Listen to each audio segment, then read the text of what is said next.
परम प्रेममय जुगपुरुषोत्तम श्री श्री ठाकुर अनुकूल चंद्रेर आतुल चरणे जानाई आमार शतकोटी प्रणाम। जय गुरु सकल इष्टप्राण दादा मायरा, दिनेर शुभ समये এই একটি জিনিস পরম দয়ালের শ্রীচরণে অর্পণ করুন। এই একটি জিনিস পরম দয়ালের শ্রীচরণে উৎসর্গের মধ্য দিয়ে আপনার জীবন বদলাবে। সহজেই পরম দয়াল হবেন সন্তুষ্ট এবং জীবনে কোথা থেকে যে আপনার সকল মনোবাসনাগুলি পূর্ণ হতে থাকবে তা আপনি নিজেই কিন্তু কল্পনা করতে পারবেন না। এই একটি জিনিস উজাড় করে দেওয়ার মধ্য দিয়ে শতেক বাধা শতেক বিপত্তি সমস্ত কেটে গিয়ে আপনার উন্নতি সাধিত হবে, আপনার জয় জয়কার হবে। আপনি কিন্তু নিজেও সেটা কল্পনা করতে পারবেন না। পরম দয়াল যুগপুরুষোত্তম শ্রী শ্রী ঠাকুর অনুকূল চন্দ্র বারবার করে এই একটি জিনিস তাঁর শ্রীচরণে উৎসর্গের বিধান দিয়েছেন। পরম দয়াল যুগপুরুষোত্তম শ্রী শ্রী ঠাকুর অনুকূল চন্দ্র আমাদেরকে সহজভাবে মুক্তির পথ দেখিয়েছেন। তাঁকে ডাকার মধ্য দিয়ে, তাঁর বিধি বিধানগুলি মেনে চলার মধ্য দিয়ে তাঁর আশীর্বাদ যে লাভ করা যায়, তাকে লাভ করা যায়, তাঁকে সন্তুষ্ট করা যায়, সেই বিধান কিন্তু তিনি দিয়েছেন। ভক্ত চাইলে ভগবানকে কিন্তু কাঁদাতে পারে। ভক্তের ক্ষমতা কিন্তু অপার। ভক্ত চাইলে ভগবানকে তার কাছে আনতে পারে। ভক্তের ডাকে ভগবান সাড়া না দিয়ে কিন্তু পারেন না, যদি আমাদের ডাকটা সেই রকম হয়। তাই তো আমাদের দুঃখ কষ্ট জ্বালা যন্ত্রণা সমস্ত কিছুর মধ্য দিয়ে যখন আমরা আমাদের জীবনকে অতিবাহিত করতে থাকব, তখন সেগুলো থেকে বাঁচার জন্য আমরা ভগবানের কাছে নিজেকে উৎসর্গ করে তাঁর আশীর্বাদ লাভ করে সেই সকল বাধা বিপত্তি কাটিয়ে তোলার চেষ্টা করব এবং সকল জ্বালা যন্ত্রণা থেকে নিজেদেরকে মুক্ত করার চেষ্টা করব। ভক্তের মহিমা যে অপার, ভক্ত চাইলে কি না পারে। আর ভক্তের ডাকে ভগবান সাড়া দিতে বাধ্য। ভক্ত যদি ঠিকভাবে ডাকতে পারেন তাহলে কিন্তু ভগবান তাঁর ডাকে সাড়া দেন এবং তাঁর সকল মনোবাসনা পূর্ণ করেন। আমরা বহু প্রমাণ কিন্তু তার পেয়েছি। পুরাকালে এই ভারতবর্ষে মহারাজ অম্বরীশ ছিলেন সাগরা ধরিত্রীর একচ্ছত্র অধিপতি।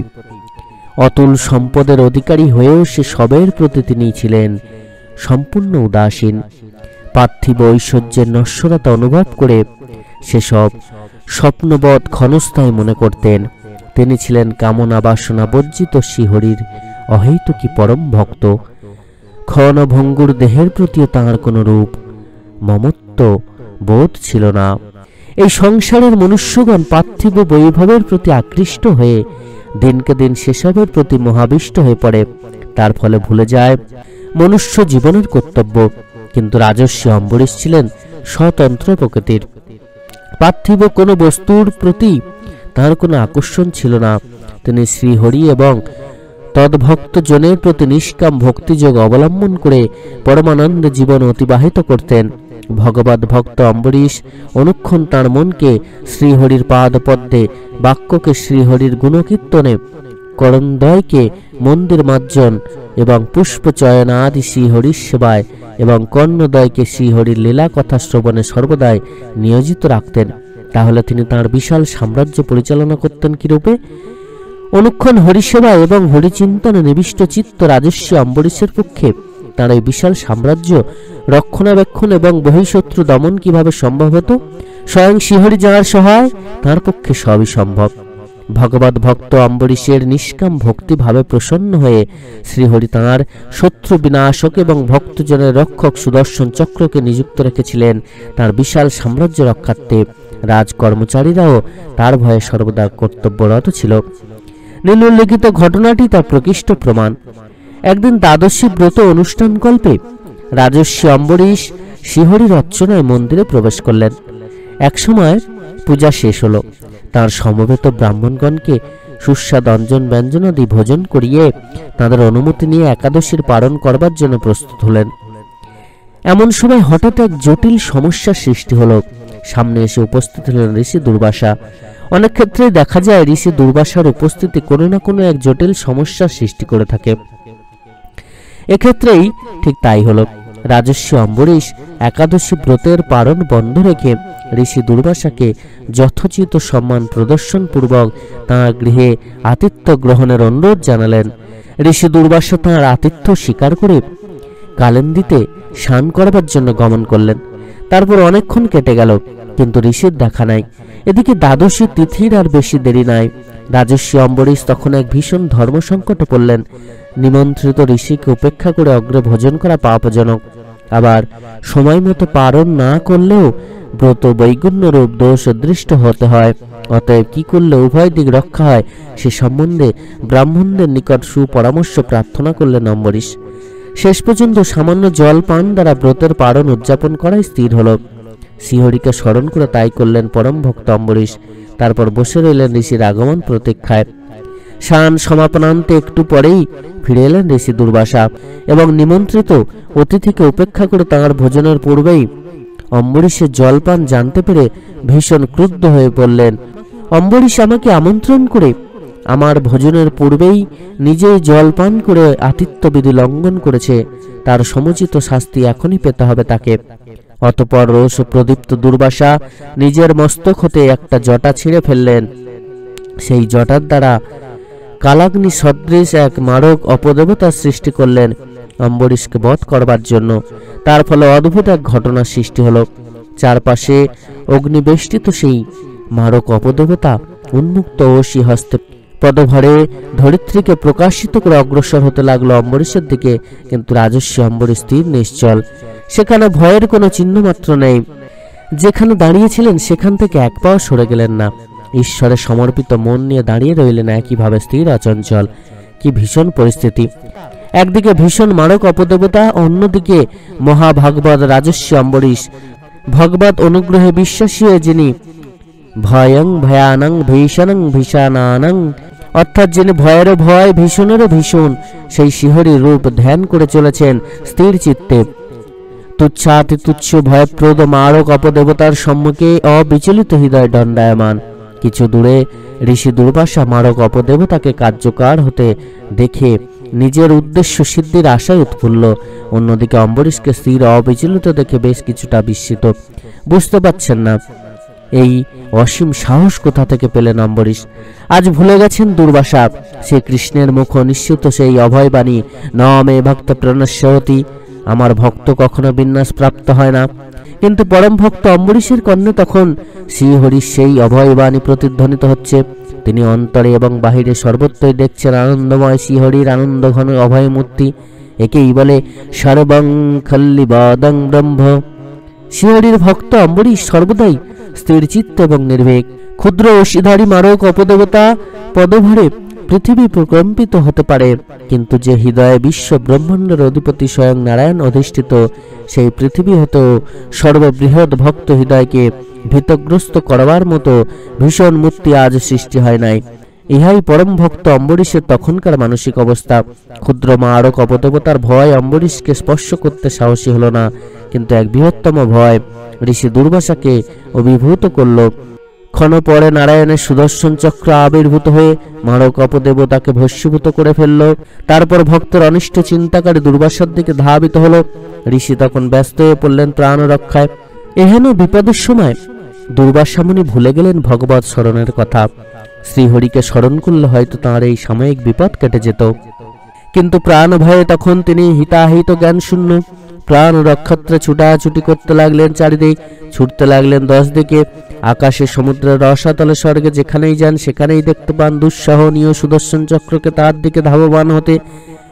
যে সুদর্শন চক্র দুষ্টজনের ভীতিপ্রদ এবং সজ্জন ভক্তজনের অভয়ঙ্কর, সেই সুদর্শন চক্র কোটি সূর্য সমদীপ্তিতে ঋষি দুর্বাসার দিকে ধাবিত। তাঁর সব ধারণা ও তপস্যা আজ নিষ্ফল হয়ে গেছে পরম ভক্ত অম্বরীশের অনিষ্ট চিন্তায়। তার ফলে এক ভীষণ পরিস্থিতির উদ্ভব হয়েছে দুর্বাসার জীবনে। আজ সর্বংসহ সর্বপাপহারী এবং মহাধৈর্যশালী শ্রীহরির ক্রোধ উদ্দীপিত হয়েছে। তাঁর সমগ্র শক্তি একত্রিত হয়ে সুদর্শন চক্ররূপে দুর্বাসাকে দগ্ধ করতে উদ্যত। দুর্বাসা তখন অনন্য পায় হয়ে ব্রহ্মলোকে গিয়ে ব্রহ্মার শরণাপন্ন হলেন। যদি তিনি তাকে এই মহাবিপদ হতে রক্ষা করেন, কিন্তু ব্রহ্মা অক্ষম, শিহরির ক্রোধ থেকে দুর্বাসাকে রক্ষা করবার শক্তি তার নাই, তবে উপায়? অতঃপর তিনি ছুটিলেন কৈলাসের দিকে। মহাদেব যদি রক্ষা করেন তাকে, কারণ তিনি ত্রিভুবনে পরম বৈষ্ণব রূপে পরিচিত। কিন্তু দুর্বাসার বিপদের কারণ অবগত হয়ে মহাদেব বললেন এ বিষয়ে তার কিছুই করণীয় নাই, তবে তিনি এই বিপদ হতে উদ্ধারের একটা উপায় বলে দিতে পারেন। পরম দয়ালু নীলকণ্ঠ শরণাগত দুর্বাসাকে বললেন, বৈকুণ্ঠে গিয়ে দয়াময় শ্রীহরির শরণ ব্যতীত অন্য কোনো উপায় নাই তার এই আসন্ন বিপদ মুক্তির। বিষ্ণু চক্রের তেজ অবিরাম দগ্ধ করছিল দুর্বাসাকে, ও এই অবস্থায় তিনি বৈকুণ্ঠে গিয়ে উপস্থিত হলেন।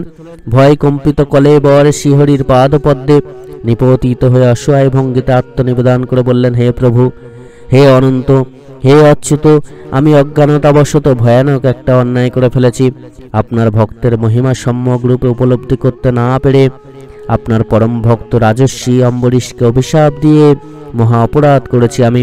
তার জন্য আপনার ভক্ত রক্ষক সুদর্শন চক্র অবিরাম আমাকে তাড়না করে চলেছে। ত্রিভুবনের কোথাও গিয়ে আমি শান্ত হতে পারছি না। সর্বত্রই সুদর্শন চক্রের কৌপদৃষ্টি আমার প্রতি নিপতিত হচ্ছে। তাই আপনার নিকট ছুটে এসেছি, আপনি আমাকে এই বিপদ হতে রক্ষা করুন। হে ত্রিভুবন পালক জগৎ স্বামী, আপনার অসাধ্য তো কিছুই নাই।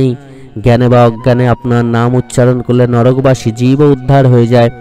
আত্মশরণাগত ঋষি দুর্বাসার আত্মনিবেদনে পরিতুষ্ট হয়ে বৈকুণ্ঠপতি বললেন, হে ব্রাহ্মণ, আমি ভক্তের অধীন। ত্রিভুবনবাসী আমাকে স্বাধীন মনে করলেও আমি ভক্তাধীন। ভক্তজন যেমন আমার প্রিয়, আমিও তেমনই ভক্তের প্রিয়। ভক্তজন সর্বদাই আমার হৃদয় অধিকার করে রয়েছে। যে সকল নিষ্কাম ভক্ত তাদের স্ত্রী, পুত্র, প্রাণ, মন, বিত্ত, বৈভব, স্বর্গ, সুখ সবকিছু আমার জন্য ত্যাগ করেছে, আমি কি কখনো তাদের ভুলে থাকতে পারি? সাধু ভক্তজন আমাকে ছাড়া আর কিছুই জানে না। আমার কাছেও তাদের মতো প্রিয় আর কিছুই নাই।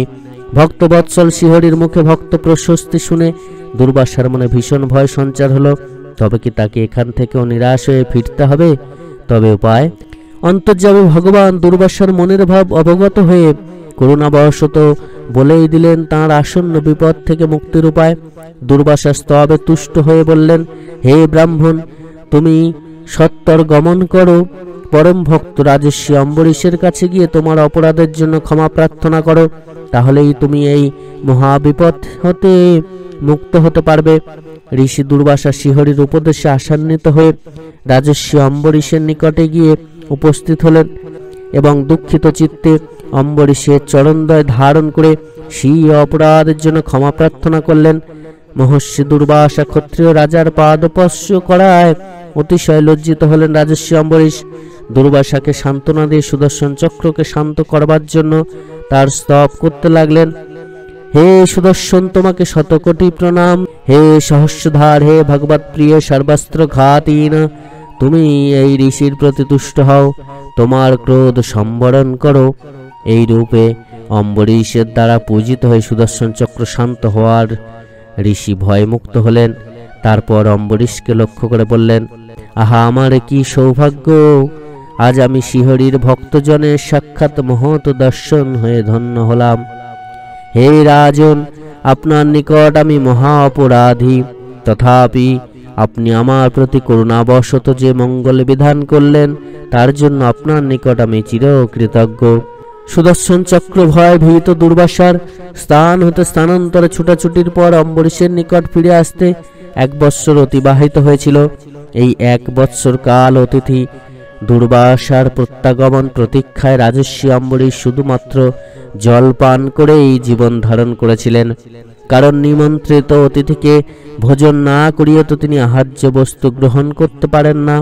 এক্ষণে দুর্বাসাকে পুনঃপ্রাপ্ত হয়ে তার চরণ যুগল ধারণ করে তাকে প্রসন্ন করলেন এবং নিজেও পরিতৃপ্ত হলেন। তারপর ঋষি দুর্বাসাকে তৃপ্তির সহিত ভোজন করালেন এবং নিজেও বহুদিন পর আহার্য বস্তু গ্রহণ করে তৃপ্ত হলেন। তো এই হলো ভক্তের মহিমা।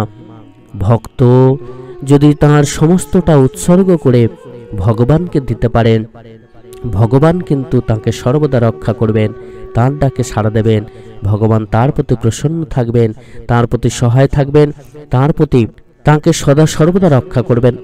ঠিক যেমনভাবে রাজা অম্বরীশকে ভগবান স্বয়ং রক্ষা করতেন। রাজা অম্বরীশ কিন্তু ভগবানের পরম ভক্ত ছিলেন এবং তিনি তাঁর সমস্ত ঐশ্বর্য ফেলে তাঁকে পূজা করতেন, তাঁর সাধন ভজন করতেন, ভগবানকে দিনরাত কিন্তু তিনি ডাকতেন। আর এইভাবে যদি আমরা পুরোপুরিভাবে আমাদের সমস্তটা দিয়ে তাঁকে ডাকতে পারি, সমস্ত কিছু উৎসর্গ করে আমরা যদি ভগবানকে ডাকতে পারি, তাহলে ভগবান স্বয়ং আমাদেরকে রক্ষা করবেন। পরম দয়াল যুগপুরুষোত্তম আমাদেরকে আরও সহজভাবে তাঁকে ডাকার বিধিবিধান দিলেন, যার মধ্য দিয়ে আমরা সহজেই তাঁর আশীর্বাদ লাভ করে আমাদের জীবনকে ধন্য করে তুলতে পারবো। আমরা কল্পনাও করতে পারবো না কিভাবে বাধা বিঘ্ন কেটে যাবে, কিভাবে সকল অভাব দূর হবে, কিভাবে সকল কিছু আমরা পেতে থাকবো। তাই তো সকল ইষ্টপ্রাণ দাদা মায়েরা, প্রত্যেকে নিজেকে সম্পূর্ণরূপে উৎসর্গ করুন। আমাদেরকে পুরোপুরিভাবে উজাড় করে দিতে হবে। মনের মধ্যে থেকে সকল সংকোচকে দূর করে পূর্ণ বিশ্বাসের সঙ্গে তাঁর সাধন ভজন করতে হবে, তাহলে কিন্তু সমস্ত কিছু লাভ হবে। জীবনে দেখবেন অনেক সমস্যা আসবে, অনেক বাধা আসবে, বিঘ্ন আসবে, অনেক কাজে আপনি হেরে যাবেন বারবার, সহজে কিন্তু সফলতা আপনার জীবনে নাও আসতে পারে, কিন্তু তাও হাল ছাড়বেন না। পরম দয়ালকে ডাকতে থাকুন, পরম দয়ালের পাদপদ্মে নিজেকে উৎসর্গ করুন এবং তাকে এই প্রার্থনা জানান, হে দয়াল, আমার জীবনের সমস্ত কিছু আপনার চরণ উৎসর্গ করলাম, আপনি যেটা করবেন সেটাই আমার ভালো, আর আমার জীবনে যা ঘটবে তাই আমি মাথা পেতে নেব। দেখবেন আপনার মঙ্গল অতি অবশ্যই হবে। সমস্ত কিছু তাঁর উপর ছেড়ে দিন, চিন্তা ছেড়ে দিন, শুধু তাঁর চিন্তা করুন, তাঁর নাম জপ করতে থাকুন, তাঁর বলা প্রত্যেকটি বিধিবিধানকে মেনে চলুন। আপনি ভালো থাকতে বাধ্য। আপনার বাধা বিঘ্ন কেটে গিয়ে কীভাবে যে উন্নতি হবে তা আপনি নিজেও কিন্তু কল্পনা করতে পারবেন না। সকল ইষ্টপ্রাণ দাদা মায়েরা প্রত্যেকে খুব ভালো থাকবেন। পরম দয়াল আপনাদের প্রত্যেকের মঙ্গল করুন। জয় গুরু, বন্দে পুরুষোত্তমম।